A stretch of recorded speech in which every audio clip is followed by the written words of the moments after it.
আসসালামু আলাইকুম।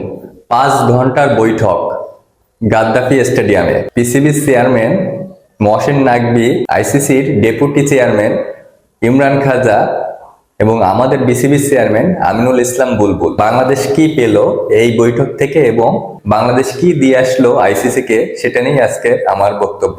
দেখুন, এই বক্তব্যে অনেকগুলো সুখবর আছে বাংলাদেশের জন্য, এবং দুঃখের খবর যে একবারে নেই তা কিন্তু নয়, আছে, সেটাও আছে। দেখুন, শনিবার আমিনুল ইসলাম বুলবুল হঠাৎ করে জানান যে তিনি যাচ্ছেন পাকিস্তানে আইসিসি এবং পিসিবির সাথে বৈঠকের জন্য, এবং তিনি প্লেনে করে নামলেন লাহোরে।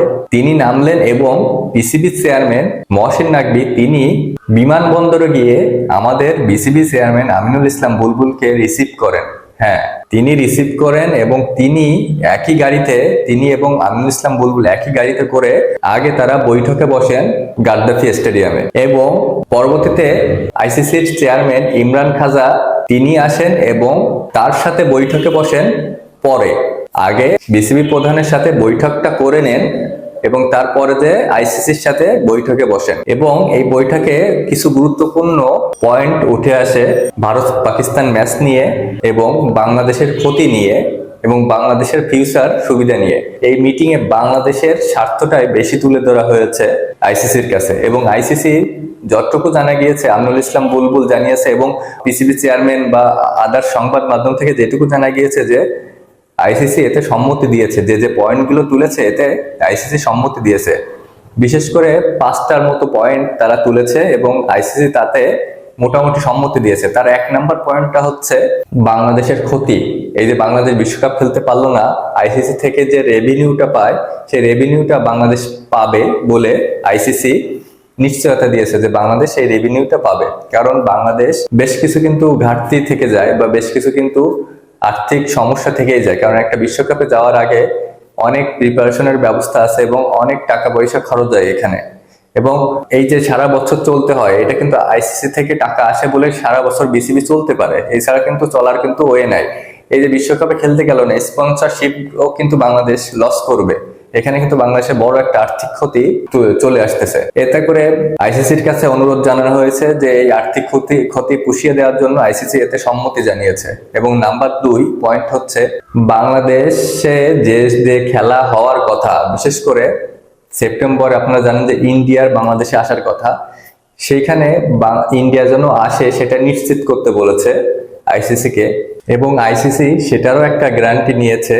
এবং তারা জানিয়েছে যে যদি বাংলাদেশের রাজনৈতিক পরিস্থিতি এবং বাংলাদেশের নিরাপত্তা ব্যবস্থা তখন ভালো থাকে, তাহলে অবশ্যই ইন্ডিয়া সেপ্টেম্বর মাসে খেলতে আসবে, এবং বাংলাদেশের সাথে অন্যান্য দেশের যে সমস্ত সিরিজ আছে সেই সমস্ত সিরিজ যেন একটাও বাতিল না হয়, সেই ব্যাপারেও কিন্তু কথা বলেছেন পিসিবি চেয়ারম্যান এবং বিসিবি।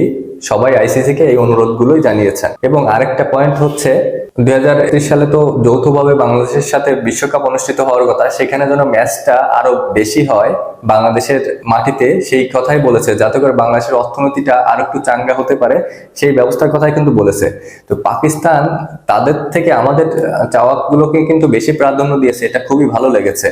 এবং আমিনুল ইসলাম বুলবুল এর মধ্যস্থতায় পাকিস্তান এবং ইন্ডিয়া যে ম্যাচটা অনুষ্ঠিত হওয়ার সম্ভাবনা প্রবলভাবে জেগেছে, সেটাও কিন্তু একটা গুরুত্বপূর্ণ বিষয়।